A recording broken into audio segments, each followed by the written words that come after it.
तो hi guys, आज हमारे पास अगेन सेक्शन सी चली है क्वांटम वन की।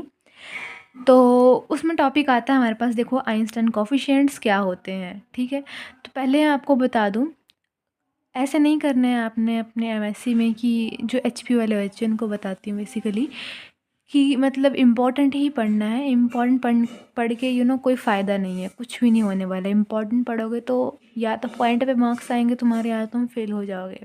बेस्ट है सारा कुछ पढ़ो, शुरू से पढ़ो। आइंस्टाइन कोफिशिएंट, तो जब कोई भी इलेक्ट्रोमैग्नेटिक वेव्स जो होती हैं फॉल ऑन द एटम, किसी एटम पे पड़ेंगी, then 3 types of emission take place. 3 तरह की, एक stimulated absorption, spontaneous emission, stimulated emission. यहाँ पे अब्जॉर्प्शन होगा स्टिमुलेटेड, यहाँ पे एमिशन होगा। ठीक है, थोड़ा पजल मत होना कि मैंने गलत बोल दिया। तो ये इलेक्ट्रोमैग्नेटिक वेव किसी एटम पे पड़ी तो 3 तरह की चीज़ें हो रही हैं।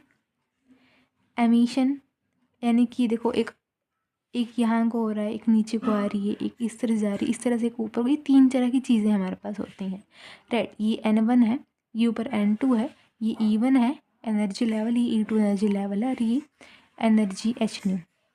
So now let's talk about the energy states E1 and E2। तो E1 जो है वो ग्राउंड स्टेट एनर्जी है, E2 जो है वो एक्साइटेड स्टेट एनर्जी है, N1 जो है एटम है ग्राउंड स्टेट में, और N2 जो है एटम है एक्साइटेड स्टेट में। ठीक है, जब कभी भी आपकी जो बाहर की वेव जो होगी through an atom, when external wave through an atom through on atom, जब बाहर से कोई वेव आपके एटम पे पड़ती है, जैसे यहाँ से बाहर से कोई एटम पे पड़ती है, तो जो एटम जो होता है वो उसको अब्जॉर्व कर लेता है। ठीक है, तो जो एनर्जी होगी उसके बाद वो एक्साइट, पहले वो अब्जॉर्व हुई, यहाँ पे पड़ा, एब्जॉर्व होगी एनर्जी, उसके बाद वो एक्साइट कर जाएगा। जब एक्साइटेड स्टेट वो पहुँच जाएगा उसको हम बोलेंगे स्टिमुलेटेड एब्जॉर्प्शन। ठीक है, नेक्स्ट है स्पॉन्टेनियस एमिशन। में क्या होता है, जो एटम होता है may not stay in the excited state. तो एटम जो है यहाँ पे नहीं रहता है, उसको इतना नहीं पचता है, इतनी ऊपर मतलब उसको सब कुछ मिल रहा है, सारी एनर्जी ज़्यादा है उसकी, तो उसको वो सब नहीं पचता, तो वो यहाँ पे रह नहीं पाता, एक्साइटेड स्टेट पे नहीं रह पाता, तो वापस वो अपनी ग्राउंड स्टेट पे आ जाता है। ठीक है, तो देन इट, जब भी मैंने एरो नीचे को लगाया यहाँ पे ग्राउंड स्टेट पे आ जाता है तो रिलीज़ करता है एच न्यू को। तो यहाँ से एच न्यू निकला हुआ है। एच न्यू क्या होता है, E1 और E2 का डिफरेंस। ठीक है, इसको हम बोलेंगे स्पॉन्टेनियस एमिशन। मतलब क्या बताया मैंने, एब्जॉर्ब, स्टिमुलेटेड एब्जॉर्प्शन क्या होती है, जब कोई एटम अब्जॉर्व करता है किसी इलेक्ट्रोमैग्नेटिक वेव को, इसको मैं स्टिमुलेटेड एब्जॉर्प्शन बोलूँगी। एमिशन का मतलब क्या है, जब कोई एटम जो है वो एक्साइटेड स्टेट पे तो पहुँच जाता है, लेकिन वो यहाँ पे ज़्यादा देर रह नहीं पाता, और बाद में जब वो ग्राउंड स्टेट को लौटता है तो वो एच न्यू को रिलीज़ करता है। तो वो चीज़ है ये। ठीक है, उसको हम बोलेंगे स्पॉन्टेनियस एमिशन। तो the atom stay there E2 only for 10⁻⁻8 seconds. Third आता है हमारे पास ये इस तरह का डायग्राम, इसको हम बोलेंगे स्टिमुलेटेड एमिशन। स्टिमुलेटेड एमिशन का मतलब है जब when an electron did not come back from excited state, तो उसको हम ज़बरदस्ती खींच के लेके आते हैं। ठीक है, सो जब when an electron didn't come back to excited to ground state, then external energy given h nu to made it move from N1 to N2, and when moves from excited to lower, then releases another h nu energy of some frequency, same wave, same frequency same wave, इसको stimulated emission. कहने का मतलब ये है, यहाँ भी आपके पास electron जब जा चुके हैं तो वो नीचे को नहीं आते, तो उसके लिए हम बाहर से खुद से अपनी एक वेव देते हैं ताकि वो नीचे को लेके, जब नीचे को आएगा हमारे पास इलेक्ट्रॉन ज़बरदस्ती इसको लाया जाएगा तो वो एच न्यू को रिलीज़ कर देंगे। इसको हम बोलेंगे स्टिमुलेटेड एमिशंस। ठीक है, नेक्स्ट हम पढ़ते हैं, बहुत ईजी है यार ये टॉपिक, बच्चों वाला है। सो वही यहाँ पे बताया, और यहाँ पे स्टिमुलेटेड एब्जॉर्प्शन के बारे में फिर से थोड़ा सा बता दीजिए। जब कोई इलेक्ट्रॉन जो होता है मूव करता है from ground state to excited state, this depend upon the external energy. मतलब एक्सटर्नल एनर्जी पर डिपेंड है सारा कुछ, है ना। सो यहाँ पे हम डायग्राम भी देख, डायग्राम का इतना कुछ है नहीं यहाँ पे, नॉर्मल बताया जब ग्राउंड स्टेट से एक्साइटेड को जाएगा तो मेन पार्ट किसका रह रहा है, एक्सटर्नल एनर्जी का। तो टू कैलकुलेट आइंस्टाइन कोफिशिएंट, जो मेन टॉपिक है हमारे पास दिखा है, the transition from one state to second depend upon the energy density. Density के ऊपर डिपेंड करता है, और डिपेंड करता है कितने एटम्स हैं मेरे पास। तो ट्रांजिशन का मतलब होता है यार, मतलब तुम ग्राउंड स्टेट से हाई एनर्जी वाले लेवल में जा रहे हो, वो ट्रांजिशन जो हो रही है एक से दूसरे स्टेट में जाना, यानी कि एम से एन में, एन से एम स्टेट में जाना, वो ट्रांजिशन होता है, राइट। और रेट मतलब कितनी ट्रांजिशंस हो रही हैं तुम्हारे पास। तो transition rate directly proportional to n1, transition rate को हम r से डिनोट करते हैं, r directly proportional to n1।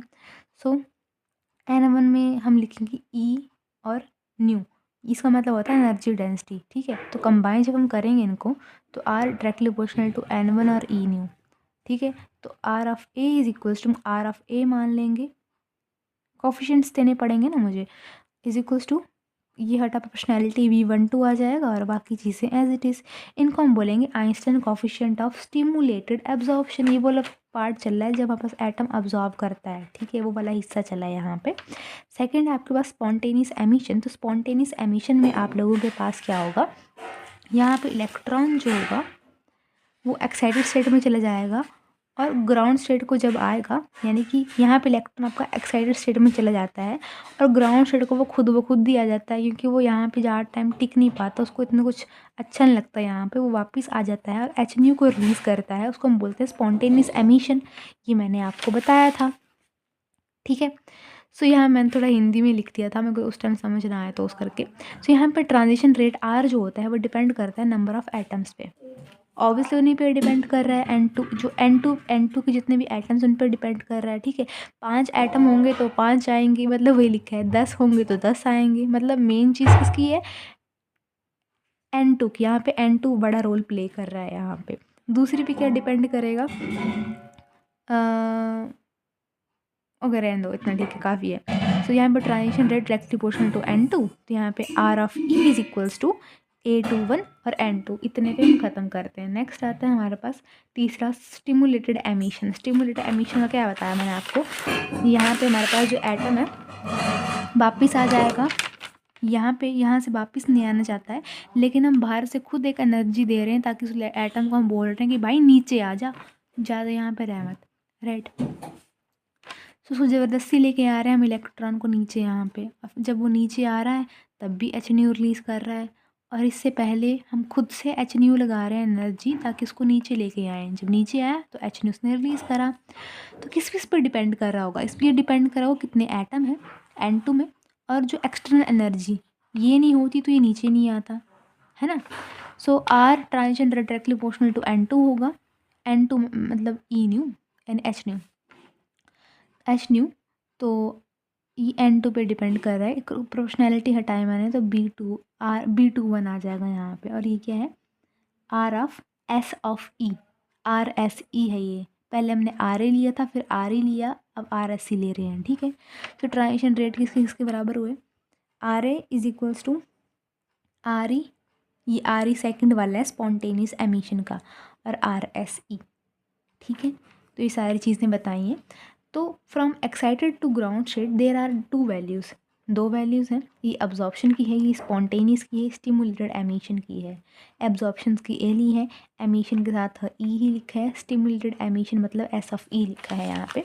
अब जो जो तुम्हारे पास वैल्यूज़ आई हैं इनकी हम पुट कर देंगे। आर ए की वैल्यू क्या आई थी हमारे पास, ये रही। नेक्स्ट स्पॉन्टेनियस एमिशन की क्या वैल्यू है, आर ऑफ ई, ये रहा। आर ऑफ ई की क्या वैल्यू हमारे पास, A21 N2, ये वैल्यू है। अगली वैल्यू क्या है, ये वाली वैल्यू है, इस फॉर्म में पुट कर दो, लेकिन याद रखना इसको गड़बड़ाना मत ये चीज़, ठीक है। सॉरी, ये यहाँ पे ब्लर हो गया, गलत मत कर देना इस चीज़ को।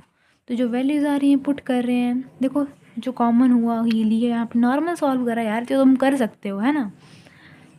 यहाँ से भी नीचे से याद रखना, नीचे से भी कॉमन ले रहे हैं हम यहाँ पे, ठीक है। N1/N2 मैंने यहाँ पे बनाया, ठीक है। यहाँ से भी देख लो क्या करा हुआ है, यहाँ पे A21 को बाहर निकाला है, रीअरेंज करा, ये मैं नहीं बताऊँगी, ये खुद कर लोगे आप, ये सब कुछ लिखा हुआ है यहाँ पे, ठीक है। बस हो गया ख़त्म तुम्हारा ये। फिर जो लास्ट पेज था मैंने जो लिखा था मैंने वही वापस लिख दिया है। और N1/N2 ये होता है हमारे पास, वो होता है ई।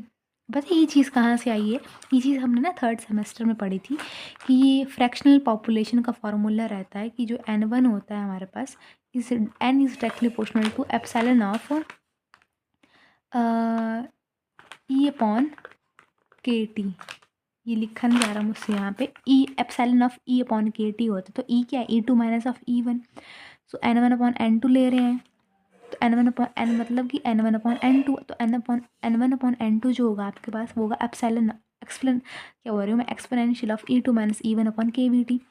तो ई का क्या मतलब है, एच न्यू, तो हमने इस तरह से लिख दिया। जो बाकी वैल्यूज़ वैसे रही, इनको हमने एन वन एन टू को हमने किस फॉर्म में लिख दिया, इस फॉर्म में लिख दिया। ठीक है, अब by Planck's distribution the energy density is, ये होते हैं बस एनर्जी डेंसिटी। ये आपने पढ़ा होगा डी वाई मॉडल में आई थिंक, तो उसमें है ये वैल्यू। ठीक है, तो उसको हम कंपेयर कर रहे हैं A two one upon B two one, sorry guys मेरी दादी आ गई थी। तो A two one upon B two one की वैल्यू यहाँ से कंपेयर करके क्या आ रही है, बी टू वन की क्या वैल्यू आ रही है, यहाँ पे वन आ जाएगा, कुछ है नहीं तो, और B one two is equals to B two one. तो these are the basically Einstein coefficients. अब मैं नेक्स्ट वीडियो बनाऊँगी स्टिमुलेटेड थ्योरी ऑफ रेडिएशन, तो जल्दी ही मिलते हैं उसके साथ, ये टॉपिक रहेगा। ठीक है यार, मैंने ना एक्चुअली इनको बनाया नहीं था सेकंड सेम में, बनाना भूल गई थी क्योंकि बहुत अपना पढ़ना होता है। मैं थर्ड सेम की वीडियो बनाऊंगी, तो बनी रहिए मेरे साथ। Thank you so much.